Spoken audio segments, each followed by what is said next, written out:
Um, I mean, that's kind of the legacy. That's kind of the not the legacy, kind of lesson of Donald Trump, though. I mean, I made a point a lot to people that I was the first man to acknowledge that when Trump arrived in D.C., he was uh, he was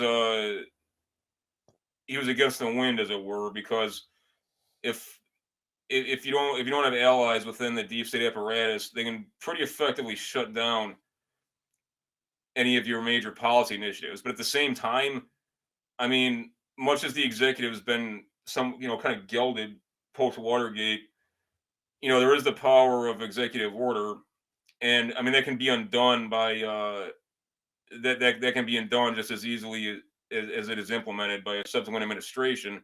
But the fact is, Trump at key junctures really lacked the balls, despite having the political mandate to act. You know, you don't let yourself, if you're the president of the United States, you don't let yourself be, quote, deplatformed. You do not let that happen. If somebody says they're going to do that or they do it, you have them arrested, frankly. Okay? You can't interfere with the commander in chief's ability to communicate with the American people. That's absurd.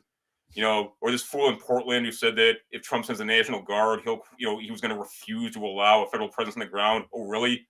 I'm the fucking president. And Orville Farbus pulled that on Eisenhower. Eisenhower sent the U.S. Army.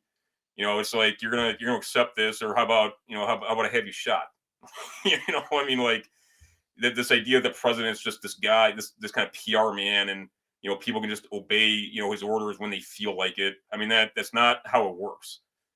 And like I said, it's not like Trump was just some guy who had some kind of fledgling mandate. I mean, you tell me Trump wouldn't have had the support of the country at least as much, to the degree that he needed it, if he deployed the guard to Portland when these yahoos or and these Soros types were burning down the city. I mean, it's like you're the president, man. Act like it. Speaking of Bush 41, like we were earlier in the last hour. I mean, what did Bush 41? Bush 41 wasn't going to let the Crips and the Bloods take over Los Angeles. He sent the U.S. Marines back from Iraq. I mean, this isn't stuff that happened 100 years ago. I mean, this is stuff well within living memory. So this one of my issues with Trump. I think Trump's something of a con man, but I don't want to put too much shade on him. I like him a lot more than I do the alternative. But this idea that Trump just is this great man who tried to act but couldn't, like, that's bullshit. You're the president of the United States, man. That carries with it a certain authority and cachet, even considering the disadvantage Trump was working against. Okay, at critical junctures, he lacked the balls to issue orders that he had to. I mean, I can go on and on. Okay, the withdrawal from Afghanistan, like Colonel McGregor dropped back in November on. I'm a huge fan of Douglas McGregor. I think people who follow my content know. He dropped one of Trump's big foreign policy priorities was disengaging from Afghanistan. I mean, that situation is grotesque. It's just absurd. Okay, I mean, you want to talk like literally a make work military occupation with no strategic logic to it at all. I think that's unprecedented. It's on order of Caligula ordering his men to invade Poseidon's domain and march into the ocean. Like it really is. But so these buck-tooth Jagoff Petraeus types like went berserk in the Pentagon when Trump started going to disengage from Afghanistan, and they basically just like refused to execute the order. You can't refuse to execute a presidential order if you're in uniform. You can't. General officers can't just abide the orders they feel like. I mean, that's absurd. And that's patently unconstitutional. I mean, however everybody feels about Donald Trump, that's not how things work in this country according to the letter of the law. So Trump settled on a half measure and like a quote drawdown of forces to 50%. I mean, it's like, come on. I mean, that was the worst possible decision. I mean, in my opinion, a half measure, if you're in an executive role, like a true half measure, that looks weaker than just doing nothing. Okay, so I mean that's why people get mad at me because they think I'm bashing Trump or something, or that I'm trying to poison the proverbial well.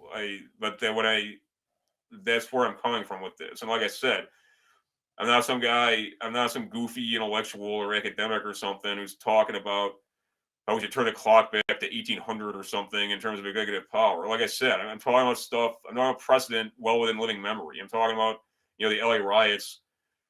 And I'm talking about stuff from the late 20th century. and beyond, man. And even you know, even look at like the global war on terror. Okay, I mean that was unconscionable what Bush and his coterie did, but I mean Bush basically suspended Bush basically suspended the Fourth and the 14th Amendment by dictat incident to a declared emergency, and he just did it.